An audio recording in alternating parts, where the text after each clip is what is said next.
Welcome to The Explainer. Today, we're going to talk about a really creative solution that can save a real estate deal, right when it feels like it's about to fall apart because of financing problems. Okay, so let's set the stage here. We're going to look at a problem that is super common and, honestly, super frustrating for pretty much anyone trying to buy or sell a house.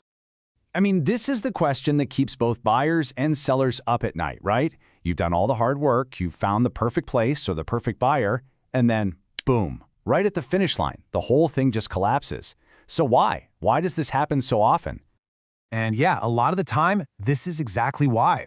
You've got a traditional bank, right? They have these super strict lending rules, and they can just deny a loan at the very last minute. Maybe it's the buyer, maybe it's the property itself that doesn't check all their boxes. And just like that, the sale is derailed.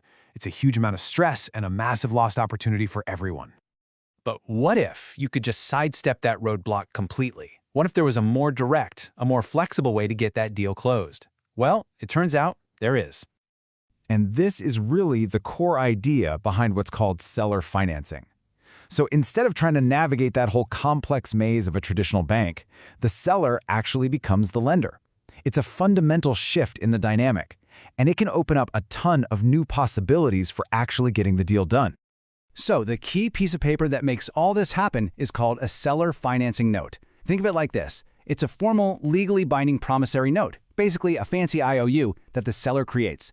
This document is the loan. It lays out all the terms for the buyer, right there. So let's just compare these two paths side by side.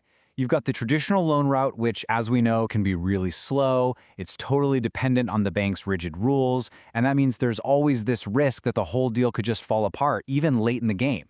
But with seller financing, the process is way more direct, it's faster, the qualifications are a lot more flexible because the seller is setting them, and you get certainty much, much earlier in the process. Okay, so how does this actually work in the real world? It's really important to get this. This isn't some informal handshake deal. No way.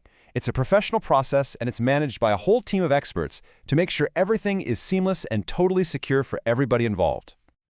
All right, so the process really breaks down into four main steps. First, the seller agrees to do the financing and that formal promissory note gets created. Then, a specialist steps in to help sell that note to an investor.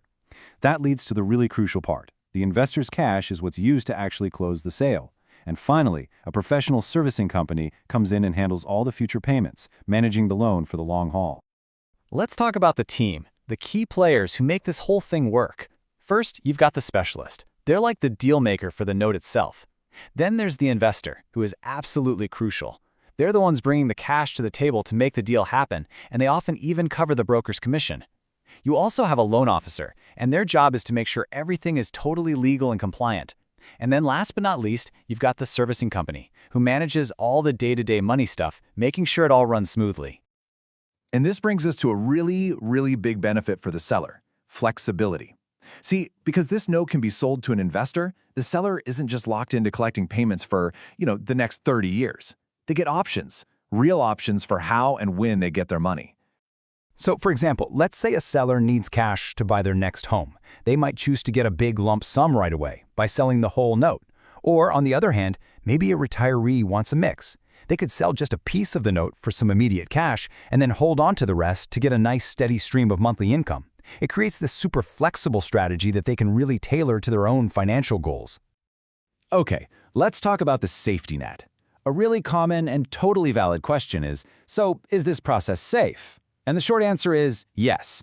And that's because there are multiple layers of protection built right into the system for both the buyer and the seller. Yeah, like I said, this is not some informal handshake thing. First off, to be compliant with the Dodd-Frank Act, a third-party loan officer professionally pre-screens the buyer to make sure they can actually afford the payments. Second, the buyer has to carry mortgage protection insurance. This covers the payments if something terrible happens, like a disability or death. And third, all the money is handled by a reputable third-party loan servicer. That ensures everything is professionally managed, from collections to payouts. So what does this all mean? Well, for sellers, it means peace of mind. They know the deal is legally sound and financially protected. And for buyers, it means they're getting into a fair, transparent, and professionally managed loan agreement, honestly, just like they would with a traditional bank. All right, so after going through all that, what's the big takeaway here? What does a strategy like this really mean for the future of how we buy and sell property? When you boil it all down, this strategy really delivers this powerful mix of benefits. For sellers, it's all about flexibility and having control over how they get paid. For the deal itself, it means speed. You're just cutting through all that typical red tape. For everyone, it offers real security thanks to those professional and legal safeguards. But maybe the most important thing is that it creates access. It opens the door to home ownership for really qualified buyers who just don't happen to fit into that narrow, rigid box that traditional lenders use. And that kind of leaves us with one last thought to chew on. In a market where bank qualifications just keep getting tighter and tighter, maybe the real key to unlocking more deals and creating more homeowners isn't about trying to find more people who can fit the bank's rules. Maybe it's about finding more creative financing solutions that actually fit the people.